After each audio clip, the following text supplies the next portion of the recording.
wabarakatuh. Rekan-rekan mahasiswa Fakultas Hukum Universitas Nahdlatul Ulama yang saya hormati, pada kesempatan perkuliahan hari ini kita akan membahas tentang evaluasi kebijakan publik sebagai bagian dari pokok bahasan di dalam mata kuliah Hukum Kebijakan Publik. Materi ini kelanjutan dari materi pertemuan sebelumnya, di mana dalam pertemuan sebelumnya kita sudah mendiskusikan tentang formulasi kebijakan publik di dalam hukum. Jadi kita sudah mendiskusikan bagaimana tahapan-tahapan dalam membuat kebijakan publik dan membingkainya menjadi sebuah produk hukum. Setelah kita mengetahui, memahami, dan menguasai materi tentang tata cara memformulasikan atau membuat kebijakan publik dalam bingkai hukum, maka pada pertemuan hari ini kita akan membahas tentang bagaimana cara melakukan evaluasi terhadap kebijakan publik, tentunya dalam perspektif hukum ya. Nah, dalam pertemuan ini setidaknya ada 3 sub bahasan yang akan kita diskusikan, yang akan saya jelaskan. Yang pertama adalah konsep evaluasi kebijakan publik. Terus yang kedua nanti adalah tujuan evaluasi kebijakan publik. Dan yang ketiga adalah teori dan model evaluasi kebijakan publik. Ya, kita akan memulai dengan membahas apa itu evaluasi kebijakan publik, atau bagaimana sebenarnya konsep evaluasi kebijakan publik. Jadi sebagaimana sudah saya sampaikan dalam pertemuan sebelumnya, bahwa kebijakan publik itu merupakan sebuah tindakan atau sebuah keputusan atau bahkan sikap diam dan sikap membiarkan yang dibuat oleh pejabat publik. Itu kita sudah diskusikan dalam pertemuan sebelumnya. Jadi apa itu kebijakan publik? Adalah keputusan yang dibuat oleh pejabat publik atau tindakan yang dilakukan oleh pejabat publik, atau bahkan sikap diam atau pembiaran yang dilakukan oleh pejabat publik. Itu semuanya masuk dalam pengertian kebijakan publik. Dengan konsep kebijakan publik semacam itu, maka sebenarnya setiap keputusan atau tindakan atau sikap diam dari pejabat publik itu pada dasarnya dapat diperbaiki atau dapat dikoreksi. Tetapi yang perlu diketahui dan perlu dipahami bahwa untuk melakukan perbaikan itu memerlukan proses evaluasi. Dan evaluasi kebijakan publik itu merupakan suatu hal yang tidak mudah dilakukan, karena terkadang penuh dengan implikasi politik. Jadi misalnya ketika pemerintah ingin melakukan evaluasi kebijakan yang sudah dibuat, itu seringkali harus berhadapan dengan pilihan-pilihan dampak atau implikasi politik yang akan terjadi ketika kebijakan itu dievaluasi atau dinilai. Kalau proses penilaiannya itu nanti objektif, bisa jadi akan memperlihatkan kegagalan-kegagalan atau permasalahan-permasalahan yang melingkupi kebijakan publik yang sudah dibuat tersebut. Dan terkadang kegagalan atau permasalahan itu cenderung ditutupi misalnya. Kenapa? Karena kalau itu diungkap, itu akan mempengaruhi citra dari pejabat publik itu. Jadi sekali lagi evaluasi kebijakan publik itu sangat rentan dipengaruhi oleh pertimbangan-pertimbangan politik. Nah, terkait dengan evaluasi kebijakan publik, itu seringkali dicampur adukkan dengan konsep penilaian dan pemantauan kebijakan publik. Jadi ada beberapa terminologi yang sering dipakai gitu ya. Pemantauan kebijakan publik, penilaian kebijakan publik, dan evaluasi kebijakan publik. Tapi sebenarnya ketiga terminologi itu memiliki perbedaan gitu. Jadi kalau penilaian kebijakan publik itu terminologi penilaian itu biasanya diartikan sebagai pemeriksaan kritis terhadap suatu program atau kebijakan sebelum program tersebut disetujui untuk dilaksanakan dan didanai. Jadi biasanya penilaian itu dilakukan terhadap suatu program atau kebijakan publik sebelum program tersebut disetujui atau ditetapkan untuk dilaksanakan didanai. Sedangkan pemantauan kebijakan publik itu pada dasarnya lebih sering dipergunakan untuk menjelaskan upaya untuk memonitor, mengawasi permasalahan keuangan dan kualitas yang berkaitan dengan input dan output serta aktor dan waktu yang digunakan dalam implementasi. Jadi penilaian, terminologi penilaian kebijakan publik itu dilakukan terhadap sebuah program atau kebijakan sebelum program atau kebijakan itu dilaksanakan. Tapi kalau pemantauan itu dilaksanakan pada saat program itu diimplementasikan atau kebijakan publik itu diimplementasikan. Dan fokusnya biasanya ke masalah keuangan, kualitas dari implementasi kebijakan itu, baik dari sisi input, output, serta aktor dan waktu yang digunakan. Sedangkan evaluasi, itu dia terminologi evaluasi itu digunakan untuk menjelaskan proses penilaian, tetapi yang dilakukan setelah kebijakan tersebut dilaksanakan. Setelah selesai, gitu. Kebijakan publik itu telah selesai dilaksanakan. Jadi evaluasi itu merupakan sebuah upaya yang lebih sistematis dan ilmiah dengan penekanan pada dampak dan efisiensi, efektivitas, relevansi, keandalan, dan keberlanjutan dari sebuah kebijakan publik itu. Jadi kalau kita bedakan sebenarnya penilaian itu dilakukan terhadap sebuah kebijakan publik sebelum dilaksanakan. Jadi dia sudah ditetapkan tapi belum dilaksanakan, itu dinilai. Ya kalau di dalam peraturan perundang-undangan itu ada yang namanya preview gitu ya, atau judicial review, tetapi yang diuji itu kebijakannya sebelum dilaksanakan. Nah, kalau pemantauan kebijakan publik itu berkaitan dengan penilaian yang dilakukan pada saat kebijakan publik tersebut diimplementasikan.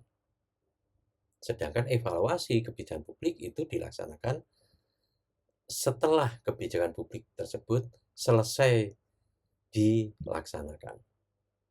Tetapi evaluasi itu dia merupakan sebuah upaya penilaian yang sistematis dan ilmiah. dengan menekankan pada pengukuran terhadap dampak dari kebijakan publik itu. Ada nggak perubahan yang terjadi? Ada nggak perbaikan yang berhasil dicapai dari sebuah kebijakan yang sudah dilaksanakan tersebut? Kalau kita mengutip pendapat dari Rossi dan Freeman, ya evaluasi kebijakan publik itu didefinisikan sebagai penerapan sistematis prosedur penelitian sosial untuk menilai konseptualisasi, desain, implementasi, dan kegunaan program intervensi sosial. Jadi evaluasi kebijakan itu secara singkat dapat digambarkan sebagai prosedur untuk menilai manfaat suatu kebijakan dan mempertimbangkan konteks khusus serta variabel politik dan ekonomi dari situasi tersebut. Jadi evaluasi itu, sekali lagi, evaluasi kebijakan publik itu proses penilaian yang dilakukan terhadap sebuah kebijakan publik setelah kebijakan publik tersebut selesai dilaksanakan. Nah, apa tujuan dari evaluasi kebijakan publik? Jadi, kenapa sih kebijakan publik itu dievaluasi? Tujuannya apa? Jadi, yang pertama, evaluasi kebijakan publik itu berguna untuk mengantisipasi perubahan yang cepat terjadi beserta implikasi yang terlibat di dalamnya. Jadi dengan evaluasi kebijakan publik itu dilakukan, itu kita bisa mengantisipasi, mencari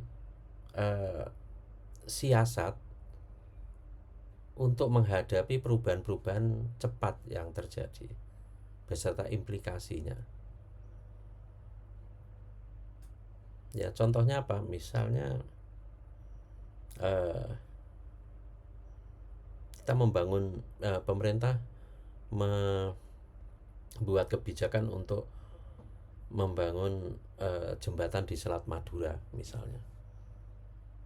Nah, setelah Selat Madura itu jembatannya terbangun, itu harus dilakukan evaluasi. Tujuannya apa? Untuk mengantisipasi perubahan yang cepat terjadi. Jadi apakah dengan adanya jembatan di Selat Madura itu, apakah ada perubahan-perubahan sosial, ekonomi, dan politik yang terjadi sebagai dampak dari semakin mudahnya alur perpindahan orang maupun barang melalui jembatan Surabaya Madura itu, misalnya semacam. Yang kedua, tujuannya adalah untuk mengukur tingkat kesesuaian standar kinerja suatu kebijakan. Jadi ketika sebuah kebijakan itu dibuat, itu seharusnya ada disertai dengan standar-standar kualitas.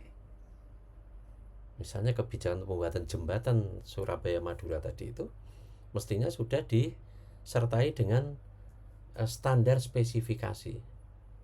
Jadi harus dengan bahan material tertentu dan memiliki daya tahan selama misalnya 50-100 tahun misalnya. Nah, proses evaluasi kebijakan publik itu dilakukan setelah jembatan itu jadi, setelah kegiatan pembangunan jembatan itu selesai, untuk melihat apakah standar kualitasnya itu sesuai dengan yang direncanakan. Yang ketiga, evaluasi kebijakan publik itu juga bertujuan untuk mengukur cost effectiveness dan cost efisiensi. Jadi mengukur keefektifan biaya dan efisiensi biaya. Apakah biaya yang dikeluarkan untuk mendanai pelaksanaan kebijakan publik tersebut itu sudah dibelanjakan secara efektif dan efisien atau tidak. Nah, itu. Jadi mengukur cost effectiveness dan cost efisiensi. Yang keempat, evaluasi kebijakan publik itu juga dilakukan dengan tujuan untuk mengetahui dampak dari kebijakan. Apakah setelah kebijakan publik tersebut dilaksanakan, diimplementasikan, apakah ada dampak positif yang bisa dicapai atau diwujudkan, atau jangan-jangan yang muncul malah dampak negatifnya, misalnya itu. Terus yang kelima, pelaksanaan evaluasi kebijakan publik itu juga bertujuan sebagai kontrol terhadap kebijakan. Jadi dengan evaluasi kebijakan publik itu kita ingin mengetahui apakah satu kebijakan telah berjalan sesuai rencana atau terdapat penyimpangan, dengan cara membandingkan pencapaian target yang diperoleh dengan tujuan yang telah ditetapkan sebelumnya. Yang keenam, pelaksanaan evaluasi kebijakan publik itu juga bertujuan untuk menghasilkan rekomendasi, saran. Jadi setelah dievaluasi, dianalisis, wah ini ternyata dampaknya buruk gitu, dampaknya negatif. Oh ternyata ini proses implementasinya tidak tidak efisien secara biaya misalnya. Nah itu dari evaluasi nanti akan memunculkan rekomendasi. Itu saran berikutnya apa yang harus dilakukan untuk memperbaiki. Nah yang terakhir, pelaksanaan evaluasi kebijakan publik itu juga bertujuan untuk eksplanasi atau untuk mencari dan menemukan aspek dari kebijakan yang terlaksana dan tidak, sehingga dapat dilihat kenyataan dari pelaksanaan kebijakan dan dibuat satu kesimpulan mengenai semua hubungan dari semua realitas yang diamati. Artinya dengan evaluasi itu kita bisa mengeksplanasi, bisa menjelaskan kebijakan publik yang sudah dibuat itu dan dilaksanakan itu secara utuh. Ya, jadi ini 7 hal yang menjadi tujuan dari evaluasi kebijakan publik. Ya.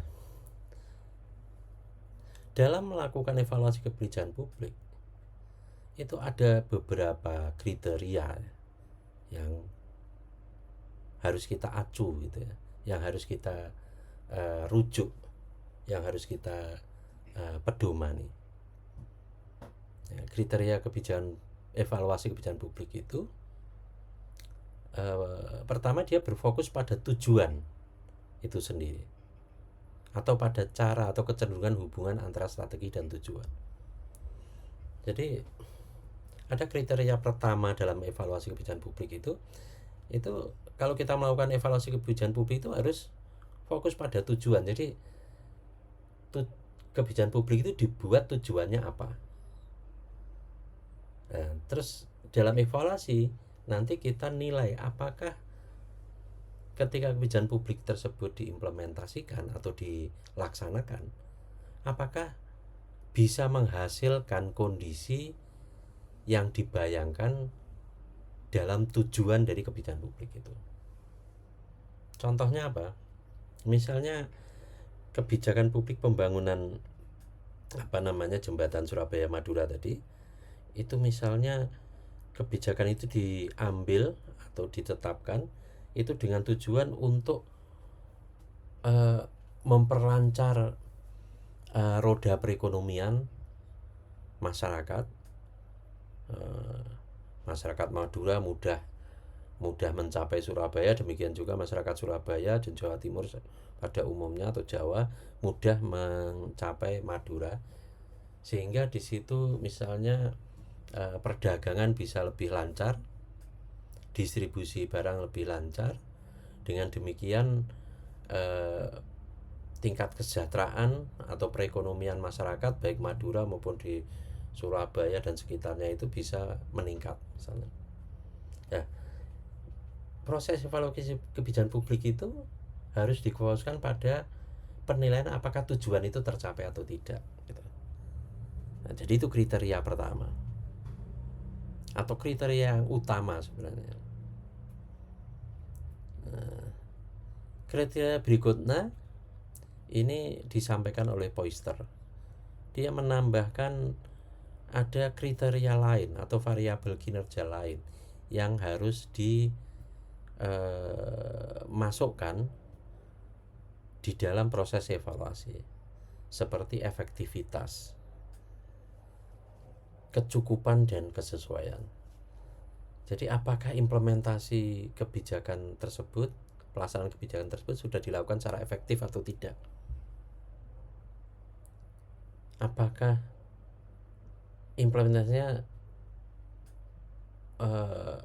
sesuai gitu ya, sesuai dengan regulasi, aturan hukum, sesuai dengan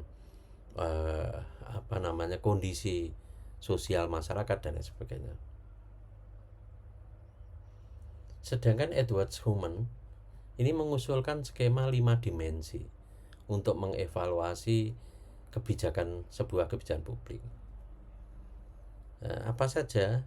Pertama itu upaya.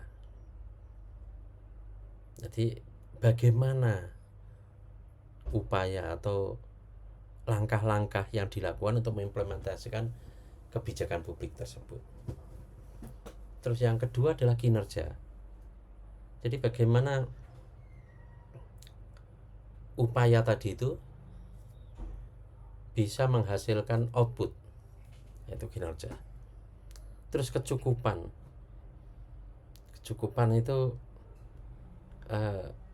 melihat apakah misalnya dari anggaran, dari sumber daya manusianya, dari infrastruktur pendukungnya itu apakah cukup atau tidak, memadai atau tidak. Terus kemudian efisiensi biaya, efisiensi waktu. Dan yang kelima adalah prosesnya, apakah prosesnya itu berjalan dengan lancar atau tidak. Sedangkan Froholt ini mengusulkan 4 kriteria evaluasi kebijakan. Jadi kalau Froholt ini lebih menekankan pada substansi dari kebijakan. Apakah dalam implementasi kebijakan tersebut itu sudah dilakukan dengan mengedepankan keadilan di dalam masyarakat, efisiensi, optimalitas, dan kepentingan publik. Jadi Froholt ini mengusulkan 4 kriteria evaluasi kebijakan publik. Jadi dia lebih menekan pada apakah implementasinya itu berkeadilan atau tidak.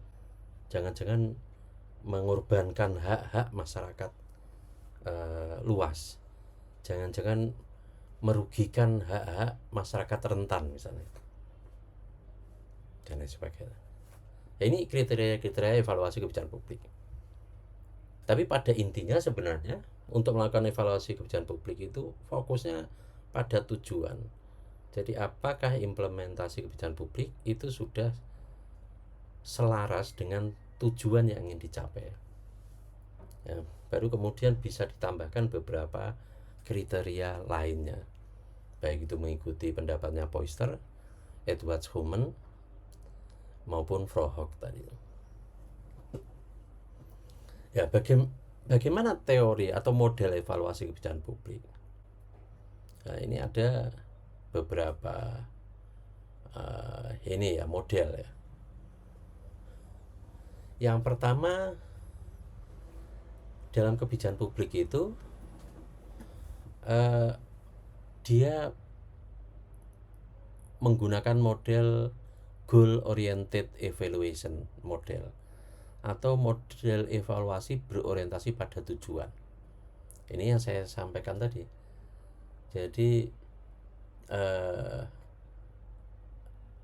evaluasi itu goal oriented evaluation model atau model evaluasi berbasis berorientasi tujuan itu merupakan model evaluasi yang paling awal muncul dan dikembangkan oleh Ralph W. Tyler, yang memfokuskan pada sejauh mana pencapaian tujuan.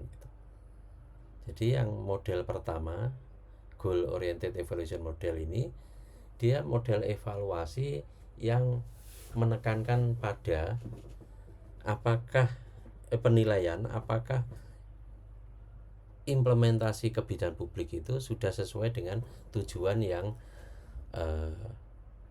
telah dicanangkan. Nah,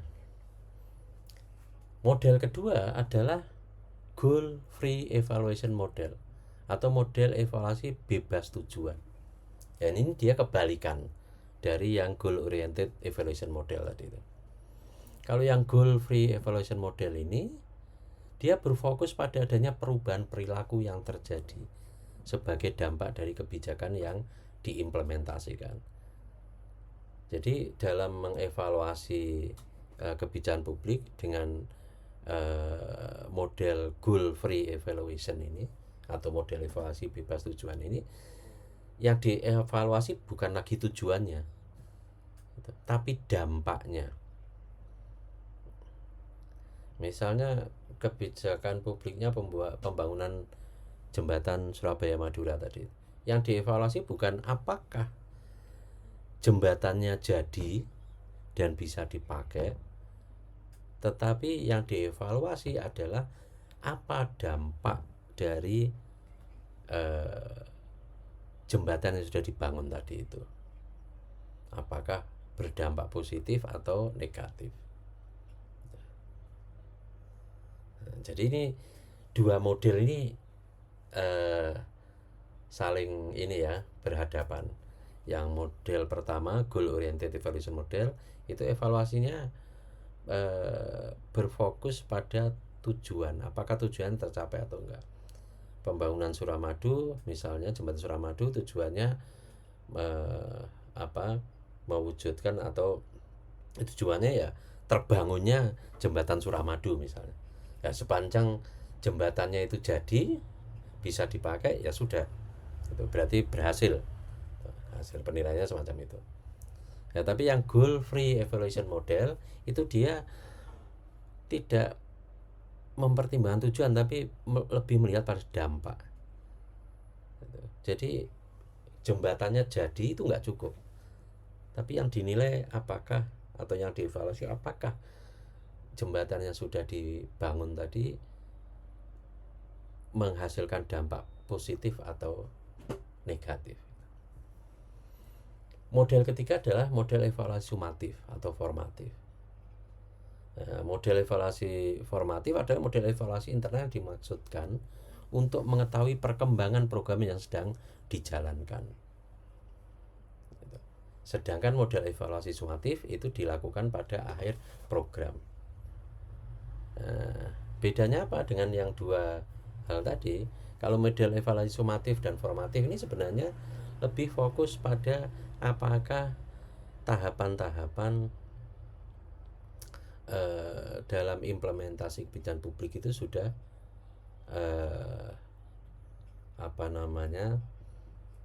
sudah sesuai dengan perencanaan.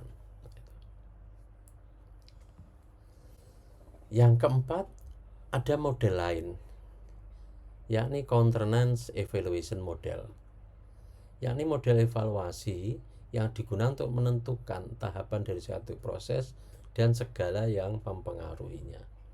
Jadi ini dia lebih detail lagi dari yang sumatif dan formatif model tadi itu.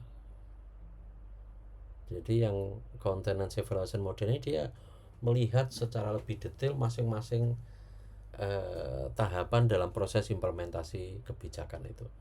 Apakah ada kendala? Kalau ada kendala, kendalanya apa? Di tahapan persiapan, di tahapan perencanaan, di tahapan pelaksanaan. Nah, itu masing-masing tahapan itu dievaluasi. Terus yang kelima itu model evaluasi responsif, yakni model yang diimplementasikan pada kebijakan sosial atau evaluasi pada persoalan yang memerlukan tindakan dengan aspek humaniora.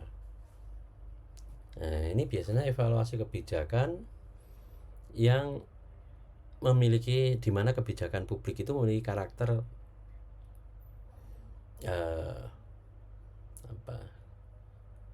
memiliki karakter kemanusiaan gitu ya. Jadi kayak jembatan tadi itu kan fisik dia. Jadi misalnya program kebijakan pemberdayaan petani misalnya, kebijakan pemberdayaan nelayan misalnya, kayak gitu, itu model evaluasi responsif ini bisa dipergunakan. Kenapa? Karena model evaluasi ini berfokus pada menilai tanggapan dari berbagai pihak atas kebijakan yang dijalankan dengan melihat pengaruh sebab akibat ya dari sebuah kebijakan itu. Jadi untuk mengevaluasi kebijakan, model evaluasi responsif ini dia lebih mengandalkan penilaian dari pihak-pihak yang terlibat di dalam kebijakan itu, baik aktor maupun audiens ya, atau kelompok sasarannya. Ya, pandangan yang berbeda dari masing-masing pihak itu justru itu yang digali. Yang keenam adalah model evaluasi CIPP atau Context Input Process Product. Jadi model evaluasi ini mencoba melihat atau berfokus pada pengambilan keputusan. Jadi dia melihat bagaimana konteks atau situasi yang melatar belakangi munculnya kebijakan publik itu. Terus bagaimana input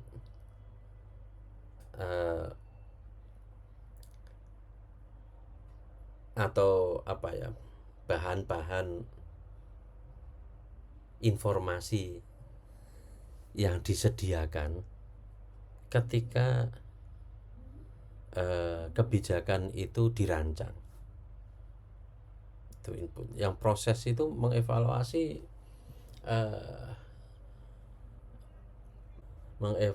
bagaimana keputusan itu disiapkan gitu ya. Itu yang proses. Nah, yang terakhir produk. Jadi yang dievaluasi adalah bagaimana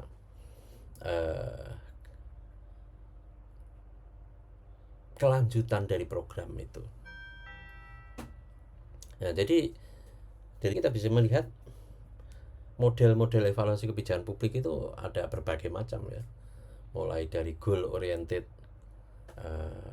evaluation, goal free evaluation, model evaluasi sumatif dan formatif, continuous evaluation model, model evaluasi responsif, dan model evaluasi CIPP, Context Input Process Product.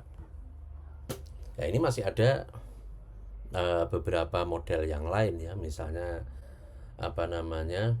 model evaluasi yang digunakan oleh atau yang dicetuskan oleh Center for Study of Evaluation University California Los Angeles ya, UCLA. Dan juga ada discrepancy evaluation model.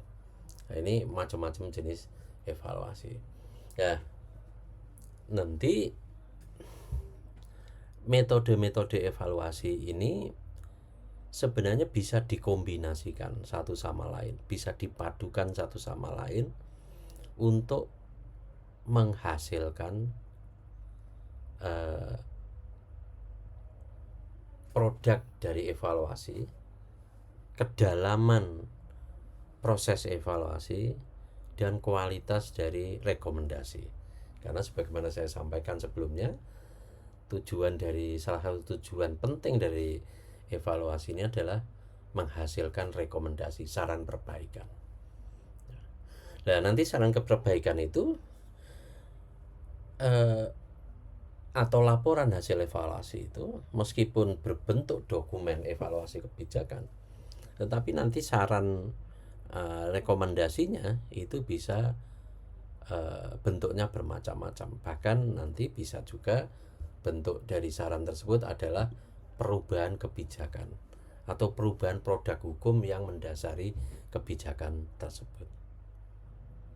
Nah, jadi kira-kira begitu yang bisa saya jelaskan terkait dengan evaluasi kebijakan ini.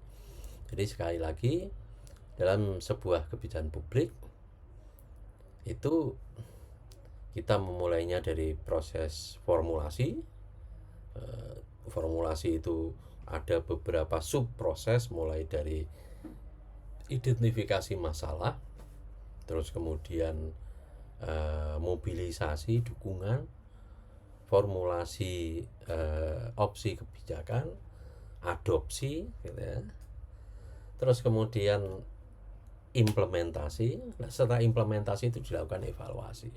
Jadi ini merupakan sebuah siklus lingkaran proses yang melingkar dan berputar. Tujuannya apa? Untuk menghasilkan kebijakan-kebijakan publik yang lebih baik. Saya kira itu yang bisa saya sampaikan. Kalau ada pertanyaan nanti bisa disampaikan di kolom komentar atau di add link ya. Terima kasih. Wallahul muwaffiq. Assalamualaikum warahmatullahi wabarakatuh.